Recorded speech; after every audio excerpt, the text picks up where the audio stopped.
All right, moving on, we have a speech from Rebecca Pall, a sophomore, who will talk about fear as a motivator.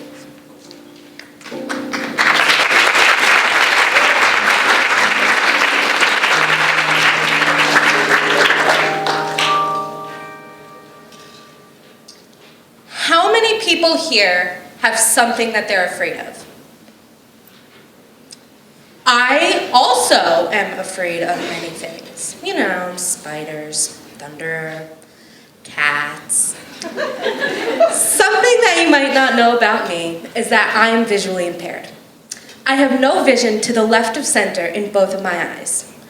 If you take a look up at the screen, the top picture is what you would see if you were looking out at the Paris skyline.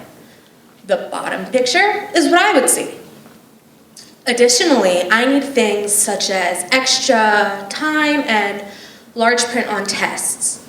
So if you take a look to that side, the bottom is the small font that you would get on one of your tests. The middle and the top are things that I would need. Now, glasses and contacts can't even fully fix the problem. So I've more or less gotten used to it. But what I haven't gotten used to yet, even at the age of 16, is all of these sort of thoughts that are lingering around in my head. Example, let's say I get one of these large print tests in front of me, and it's on bigger paper, and you get your test on, one of those normal computer-sized pieces of paper.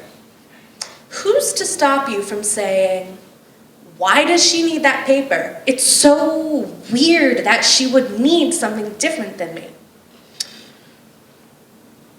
This also gives me fears in a social setting. Let's say that there's a big room full of people, and I'm walking one way and you're walking the other. And I don't see you, so from the left side, I bump into you. Are you gonna suddenly think that, I'm mean, or I'm ignorant, or I'm just a mean person for bumping into you and not apologizing? I can't let these fears take over my life, so I sort of ignore them in a sense and go around my day exactly like the next person. This is Veronica Roth. She was an American novelist.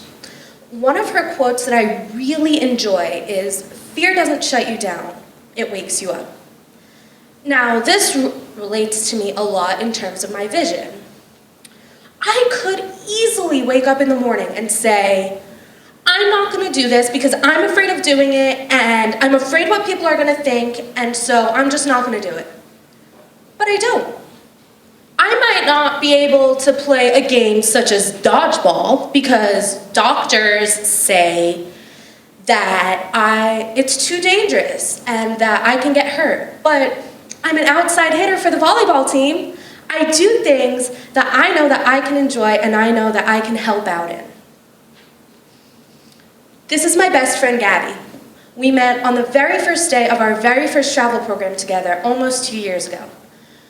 Now, when I walked into that big room of nearly 50 people on the first day of the travel program, I was 100% petrified.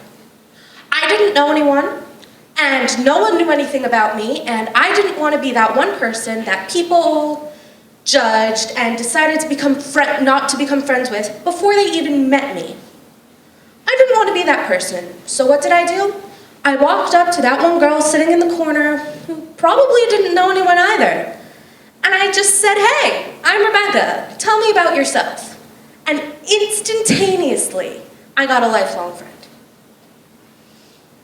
In all three of the stories that I just told you, there was a sense of fear. There was a sense of me holding back because I didn't know the outcome of something, or I didn't want to experience the outcome of something, but I sort of let loose, and I didn't let my fears control me. So, I'm throwing around this obscure 4-letter word, fear. What does it mean? Well, to me, it's a feeling of danger. It's a feeling of not doing something because you don't know what the outcome is, or you know what the outcome is, and you just sort of say, I don't want to repeat that outcome again, I hated that outcome.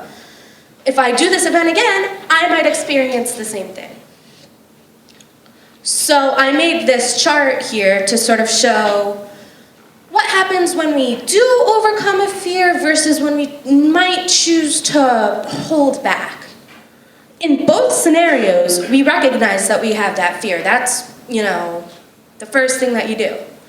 To one side, you can easily overcome the fear. You can say, I don't want to let this be something that I worry about on a day-to-day basis. So you overcome that fear and you feel like a big weight is lifted off of your shoulders. You feel happy. You feel like you can finally make a change. To the contrast, you can still easily recognize your fear, but you could say, no, this is too scary, I don't want to take this chance, and you could sort of hold back. And that's going to make you feel upset, and it's going to make you feel sort of this constant nerves. If I didn't introduce myself to that one girl sitting alone in the corner of the room, I don't know, would I have just sat in the corner that whole summer? Would I have branched out even more? I don't know, but I didn't want to be that kind of sad girl. How many of you, when you were younger, were afraid of the dark? Okay, so let's say that today, or the day that you move into college, you're afraid of the dark. You want to bring a nightlight, but you don't want your new roommate to say, "That's so weird, she's however old and she still has to sleep with a nightlight." But then you find out that your roommate is afraid of something that you love. Example, roller coasters. So, have a discussion with your friend. Say, hey, I'm gonna sleep without my nightlight tonight, but tomorrow, let's go outside and let's go to the amusement park and let's see all of the amazing roller coasters that are at the amusement park. You killed two birds with one stone. You overcame your fear of the dark, and you're helping your new friend overcome something that she's afraid of. What I'm trying to say here is that fear, it's important to recognize fear, and it's important to overcome it. I wouldn't be the person I am today if I didn't ignore all of the challenges and all of the scary things that come with a visual impairment. I wouldn't have made a lifelong friend. If I were still holding on to my fears, I wouldn't be up here in front of you giving a TED Talk.